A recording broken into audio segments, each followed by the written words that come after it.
So, I've been getting into the Street Fighter series recently. I've been playing a bit of everything, Street Fighter 2, 3, 6, the expected games. But I found a Street Fighter game hidden among my original PlayStation titles.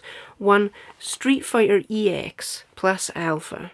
Street Fighter EX was the first game in the franchise to make the jump to 3D, similar to games like Tekken and Soul Edge. Originally appearing in arcades throughout 1996, the game was later ported to the PS1 in 1997 and given the Plus Alpha subtitle. Which brings us to where we are now. I'm not overly familiar with the Street Fighter series, but I am a little surprised that I've never seen a single video where someone discusses this game. That's not to say videos on the subject don't exist, I'm just a little surprised that the reputation of the first 3D Street Fighter game is so downplayed. So, why don't we take a look at it and see if there's any particular reason why this game is so forgotten.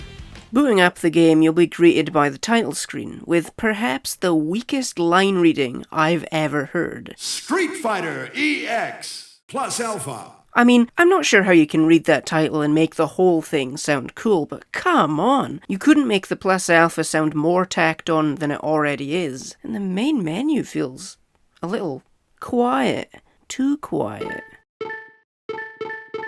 Why the lack of music? We're just left sitting in this void, listening to the nothingness.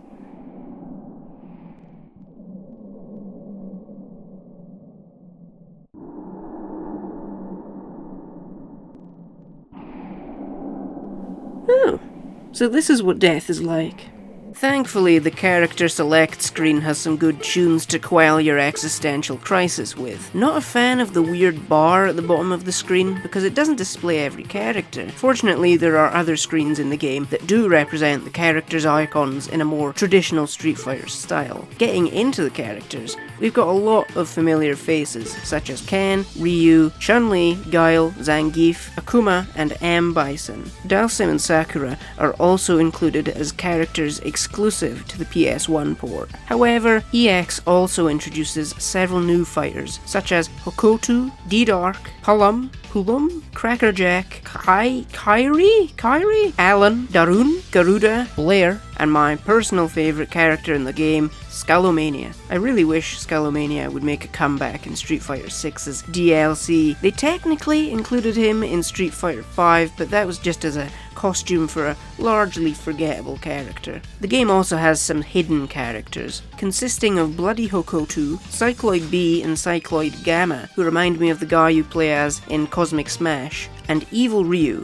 who I thought for the longest time was a fake character because he reminds me of the evil scary Diller meme. This is certainly a solid roster of characters, with a good number of ones from Street Fighter 2 in the Alpha series, and some brand new fighters that managed to make an impression. Getting into the gameplay, it's very similar to Street Fighter 2, just a little floaty. Unlike other 3D fighters at the time, EX retains the 2D gameplay style and doesn't move it to the 3D plane. This was a wise move on behalf of the developers because I definitely prefer the 2D style. Personally, I feel that 3D fighters lack a certain speed and flow. Not to say I don't like them, I've gotten a lot of enjoyment out of the Soul Calibur series. On a graphical level, it looks nice. Decent 3D models with relatively complex texture work. The animation is also really great because they've made use of motion capture software, which would have been pretty state-of-the-art for 1996, though the background perspectives are way off. Look at the size of that tree! And look at those monolithic fighter jets. They are the size of skyscrapers. Fortunately, not every stage suffers from this weird scale issue. I don't even mind it because I think it's quite funny. It just makes it look like you're playing with the action figure versions of the characters. The soundtrack is exceptional. I'd risk saying I prefer it over Street Fighter 2's. The track names appear at the bottom of the screen whenever a stage begins, Soul Edge style. Something I despise about the game though is the cover art. Well,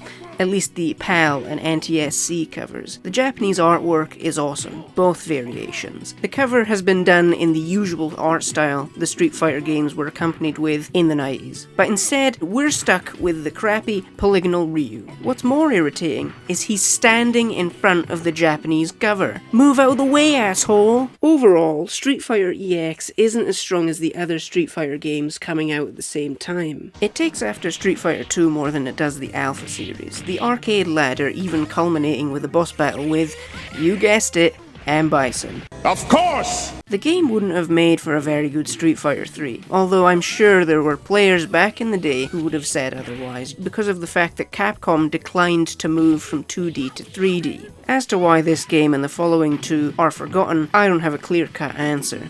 Oh yeah, I forgot to mention that EX became a series, continuing with another game on the PS1 and a third and final game on the PS2. I've heard good things about both, with some implying that they're better than the first one. Street Fighter EX plus Alpha is a really good starting point, and that's its downfall. It doesn't excel at anything in particular, it plays well and looks good for the time, but I think it lacks the mechanical richness you would later see in the Street Fighter 3 trilogy. The main reason behind the lack of attention is probably because the Street Fighter Alpha series was still going when EX appeared in arcades, and the Alpha series, or Zero depending on where you're from, are beloved, and people are still playing and talking about them to this very day. Plus, Street Fighter 3's first iteration came out in 97, the same year as EX's PS1 port. EX probably overshadowed Street Fighter 3 at the time, but 3's legacy has proven to be far more enduring, with 1999's Third Strike often being heralded as not only the best Street Fighter, but one of the best fighting games ever made.